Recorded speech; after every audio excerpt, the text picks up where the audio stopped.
Hey, what's up, everybody? You're listening to the Enterprise Architecture Radio. If you're thinking about organizational complexity and agility, if you're concerned about operational efficiencies and are thinking of taking it to the next level, if managing innovation is one of your priorities, you've come to the right place. On this podcast, we talk about all of that and more. It's a jungle out there, and we will attempt to navigate this jungle of frameworks, methods, and most importantly, enterprise architecture in practice.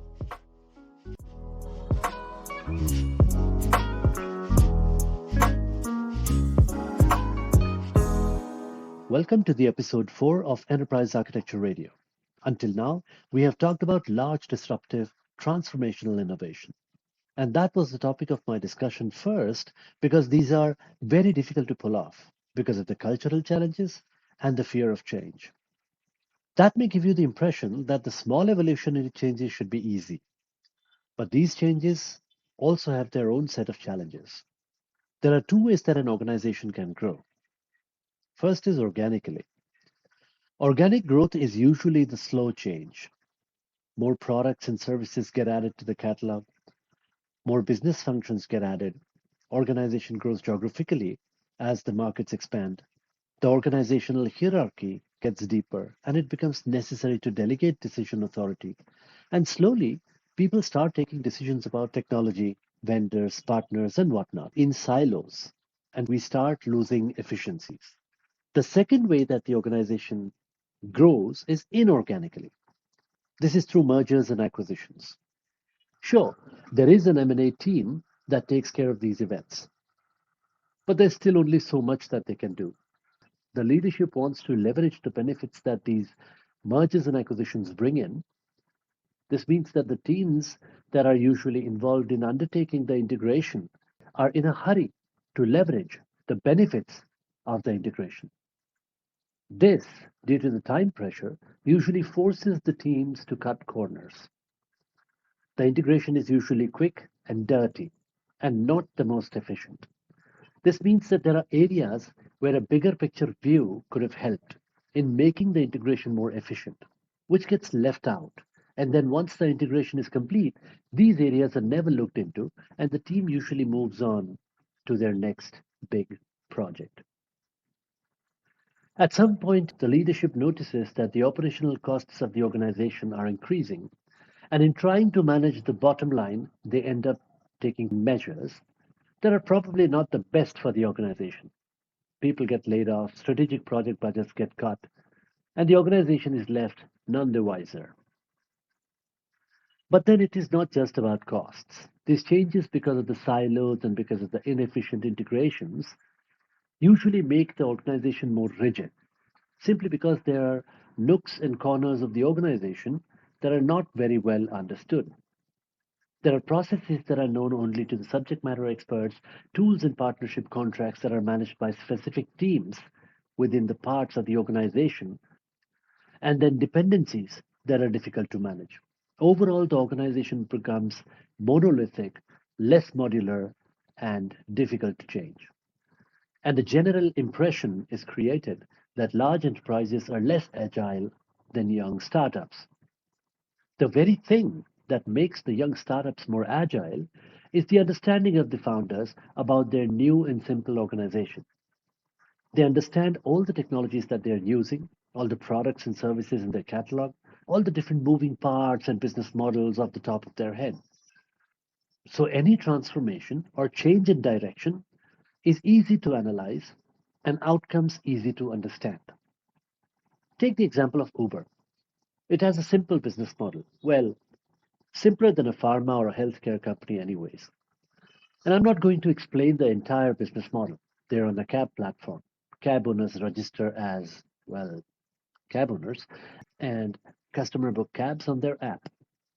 During the pandemic in 2020 and after, they realized that the customers were using their cab service for a very different reason. They were sending packages using their cabs. Uber changed their business model and officially started a service called Connect. And most interestingly, it is cheaper than booking a cab. Now that's innovation. But it was easy for Uber because their business model is simple. All they had to do was give an advisory to their already existing cab owners about the new service, come up with a pricing model and a payment model for their cab owners, and of course, add a section called Connect to their app. Well, I might be oversimplifying it a little bit, but you understand the idea. But does that mean that a larger organization cannot be agile? What do you do to ensure that an organization, large or small, can be efficient, cost effective, and agile enough to go through any transformation with a reasonable and viable investment of effort and resources? Just a few days ago, I wanted to buy an inverter in my house and set it up so that whenever there was a power outage, I wouldn't have to worry. So I called the electrician, and the first question he asked me was, do I have the electrical blueprints that the builder had given me when I purchased the house? Now, there's already a diesel generator backup in my house in about five electrical points, some lights and ceilings in the drawing room and the master bedroom, and a few plugs. But I wanted a full failover. What was connected to the DG didn't require the inverter backup, and the rest of the points did. So setting up the inverter wasn't a simple job. There was a little bit of complexity around understanding how the wiring was done. And having the electrical blueprints would help the electrician do his job. It is the same logic with enterprises. If you would like to change something in your organization, it would be infinitely more complex than setting up an inverter for power backup. And yet, most organizations do not have any blueprints. Of course, the electrical blueprints in houses usually do not change once they've been set up. So, blueprint printed on paper usually suffices. But when it comes to enterprises, it is a constantly changing, constantly evolving landscape. This set of blueprints that tell someone how the organization is structured, how it behaves, how it does its job, and meets its objectives is what we call enterprise architecture. It is the architecture of the enterprise, and it tells us how things are, how they should be changed, and what are the gaps that can be eliminated to make the enterprise efficient, cost effective, and agile. Thankfully, we've made strides of progress in how we can document the blueprints of an enterprise. Today, there are tools and technologies that keep the blueprints constantly alive, constantly reflecting the most current state of the organization. There are EA frameworks that provide standardized methods for building these tools, and yet most organizations think that these tools are a waste of time and money. And then they go about laying off people and rejecting capital investment into strategic projects when it comes to cutting costs. Innovation doesn't always have to be huge, drastic, and disrupting. It doesn't always have to involve the invention of the light bulb or the digital camera, like I talked about in the previous episode. Sometimes innovation is quiet, and there are innumerable examples. Facebook did not invent the social media, and nobody gave it any importance because they thought there's no money in it.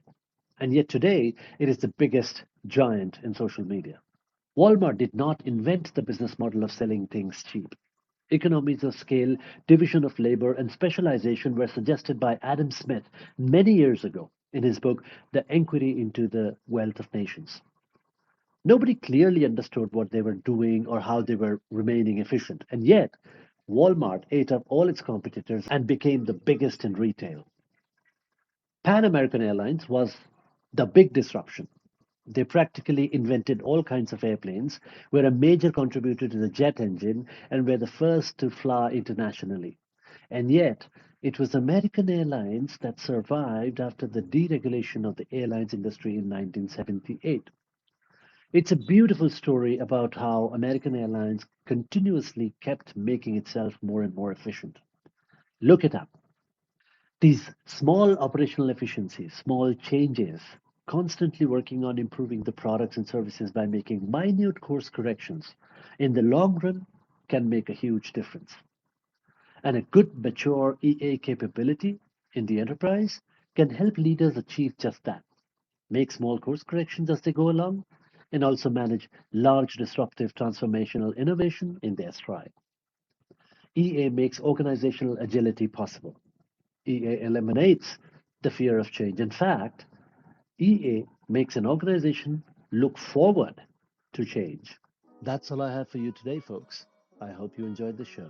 More about innovation, enterprise architecture, and how we can implement these ideas in the practical world, in the business, right here on this show. Do not forget to subscribe. Thank you for telling your friends about the show and supporting us. If you want to find out more about us, you can visit us at enterprisearchitectureradio.com. If you have ideas, thoughts, disagreements, feel free to write to me directly. We also have a Telegram group, and if you would like to contribute to the EA discussions there, just search for Enterprise Architecture Radio on Telegram, or the URL to join the group is https://t.me/Enterprise Architecture Radio. I'm very easy to find on LinkedIn as well. You can find all my contact details in the show notes. Once again, I hope you had fun, and I'll see you in the next one.